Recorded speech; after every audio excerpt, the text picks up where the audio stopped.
Tinchlik, bag'rikenglik, barqaror taraqqiyot, ichki va tashqi siyosatda o'zaro hamkorlik tamoyillari, ezgulikka yo'g'rilgan global tashabbuslar yangi O'zbekistonning strategik maqsadlarini namoyon etmoqda. Inson va uning qadr-qimmatini ulug'lash davlatimiz siyosatining ustuvor tamoyiliga aylandi. Bu boradagi dadil tashabbuslar xalqaro miqyosdagi amaliy takliflar va aniq harakatlarda ham namoyon bo'lmoqda. Xususan, O'zbekiston Respublikasi Prezidenti Shavkat Mirziyoyev 2024-yil 11-noyabrda Yaqin Sharqdagi mojarolarga yechim topishga bag'ishlangan Arab Islom sammitida Falastindagi harbiy harakatlarni to'xtatish, xavfsiz gumanitar yo'laklarni ta'minlash, Birlashgan Millatlar Tashkilotining doimiy e'tiborida bo'lishi kerakligini ta'kidlab, urushda jabr ko'rgan ayollar va bolalarni O'zbekistondagi klinikalarda bepul davolash bo'yicha tashabbus ko'rsatdi.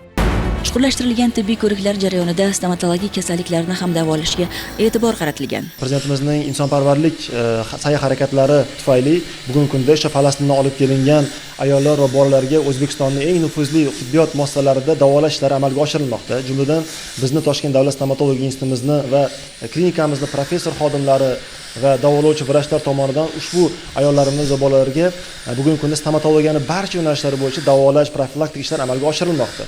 Jumladan aytadigan bo'lsak, aynan bolalar uchun va ayollarning og'iz bo'shlig'idagi karieslarni davolash, ularni tiklash, shuningdek og'iz bo'shlig'i gigiyena holatini yaxshilash, shilliq qavatlarini davolash, bundan tashqari tishlardagi turli xil yallig'lanish jarayonlarini davolash va yaroqsizga kelib qolgan tishlarni olib tashlash va o'rniga tishlash chaynoq samaradorligini tiklash uchun turli xil sun'iy qoplamalar o'rnatish kabi stomatologiyaning barcha yo'nalishlaridagi ishlar amalga oshirilib kelinmoqda. Bundan tashqari bular joylashgan Bo'ston sanatoriyasida ham mobil ravishda joyida ushbu davolash ishlari amalga oshirilmoqda. 80 dan ortiq Falastindan olib kelingan ayollar va bolalarga tibbiy xizmatlar amalga oshirildi. Meni bu yerga davolash uchun olib kelgan O'zbekiston prezidentidan minnatdorman. Shifokorlar sog'lig'imni tiklash uchun juda katta yordam berishdi. Shukrlar bo'lsin, bu yerda hamma narsa juda yaxshi va hamma narsa yetarli. Men hozir stomatolog ko'rigiga keldim. Tepa va past jag'imga sun'iy milk va yangi tishlar qo'yishdi. Men tish og'riqlaridan xalos bo'ldim. Davolash ishlari davom etmoqda. O'zbekiston davlatiga, O'zbekiston prezidentiga bunday imkoniyatlar uchun tashakkur.